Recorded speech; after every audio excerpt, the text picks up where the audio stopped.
Good evening students. आज हम पढ़ेंगे बीएससी फिजिक्स ऑनर्स सेमेस्टर 6 की स्टैटिस्टिकल मैकेनिक्स से एक question, relation between entropy and thermodynamical probability. तो स्टूडेंट्स, इसे पढ़ने से पहले हमें ये जानना होगा कि एंट्रोपी और थर्मोडायनेमिकल प्रोबेबिलिटी आखिर है क्या। एंट्रोपी वो है जो एक ऐसी प्रॉपर्टी है जो किसी सिस्टम के मॉलिक्यूलर डिसऑर्डरनेस का मेज़र करती है, और हम इसे लिखेंगे entropy of a system is the measure of its molecular disorderness. और मॉलिक्यूलर किसी एक सिस्टम के अंदर या किसी सिस्टम के अंदर जब वो कोई मॉलिक्यूल्स जो है अगर डिसऑर्डर वे में रखा हुआ है तो हम उसे एंट्रोपी कहेंगे। हम उसके मेज़र को एंट्रोपी कहेंगे। उस सिस्टम को जिस चीज़ से हम लोग मेज़र कर रहे हैं उसे एंट्रोपी कहेंगे। Entropy of a system is the measure of its molecular disorderness. इसी भाषा में हम यही समझेंगे। Thermodynamical probability. Thermodynamical probability is the number of microstates in a macrostates. Macrostates के अंदर जो number of microstates है उसे thermodynamical probability कहते हैं, और इससे हम डिनोट करेंगे W से। और thermodynamical probability को जानने से पहले हमें ये जानना होगा कि माइक्रोस्टेट क्या है और मैक्रोस्टेट क्या है।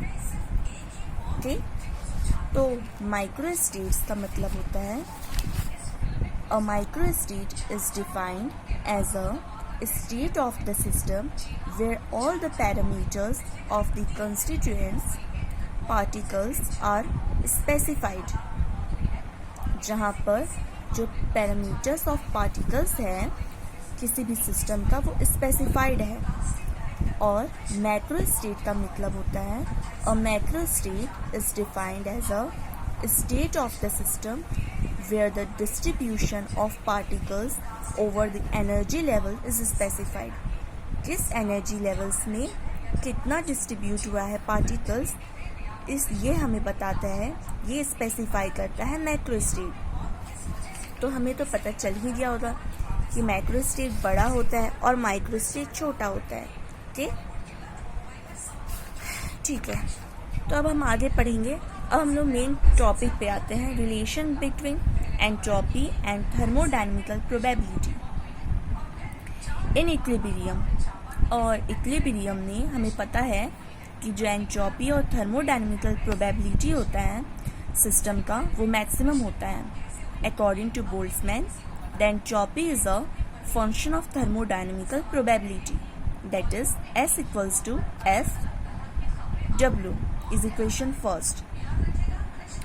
Let us consider two independent systems 1 and 2 having entropies S1 and S2 respectively.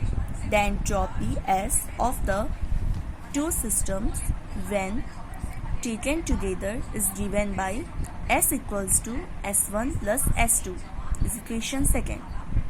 Let W1 and W2 be the thermodynamical probabilities of system 1 and 2 respectively. The composite thermodynamical probability W of two systems is given by W equals to W1 into W2. ये composite है इसलिए हम इसमें into का sign लगाएंगे। Okay, is equation 3 using 3 in 1। और हम लोग इक्वेशन 3 को इक्वेशन 3 का यूज़ हम लोग इक्वेशन 1 में करेंगे, तो हमें मिलेगा S equals to F W1 W2 is equation 4। Equation 1 से S1 equals to F W1 equation 5, S2 equals to F W2 is equation 6। Using 4, 5, 6 in 2 we get F equals to W1 W2 is equals to F W1 plus F W2 is equation 7. Okay,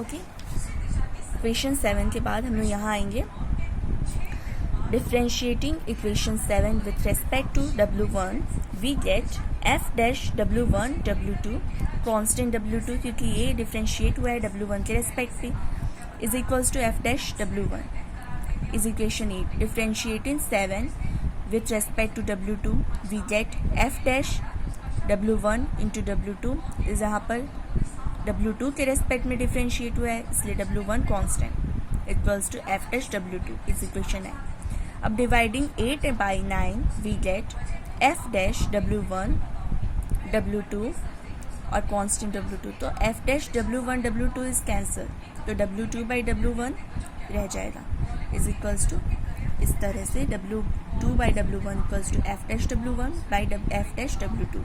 इसके आगे आएंगे यहाँ पे W1 into f dash W1 is equals to हम लोग cross multiplication यहाँ पे इस इक्वेशन में हम लोग क्रॉस मल्टीप्लिकेशन करेंगे तो फिर ये वैल्यू आएगा इक्वल्स टू k कांस्टेंट। हम लोग यहाँ पे k को कांस्टेंट मानेंगे क्योंकि W1 f dash W1 equals to k, तो f dash W1 equals to k by W1 और सेम वैसे ही और पहले हम लोग W1 वाला साइड करते हैं फिर integrating with both sides with respect to W1, तो बोथ साइड मीन्स ये और ये, ओके।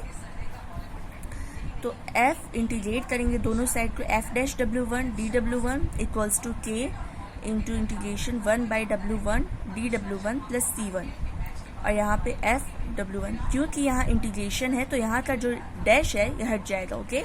dW1 भी हट जाएगा, डिफ्रेंशिएशन यहाँ का डिफ्रेंशिएशन का साइन हट जाएगा, ओके। क्योंकि यहाँ इंटीग्रेशन और डिफ्रेंशिएशन साथ में है तो ये कैंसिल हो जाएगा, तो यहाँ f W1 equals to k log, तो पता ही है सबको W1 प्लस C1, ये हम लोग का आ गया W1 का। सेम हम लोग W2 में भी करेंगे, W2 f dash W2 equals to k f dash W2 equals to k by W2। यहाँ पर हम लोग सीधा आएंगे integrating both sides with respect to W2 f dash W2 dW2 equals to k integration 1 by W2 dW2 plus C2। f W2 पता है dash हट जाएगा, इंटीग्रेशन है तो f W2 equals to k log W2 plus C2, okay, okay. यहाँ पर आएंगे हम लोग इन जनरल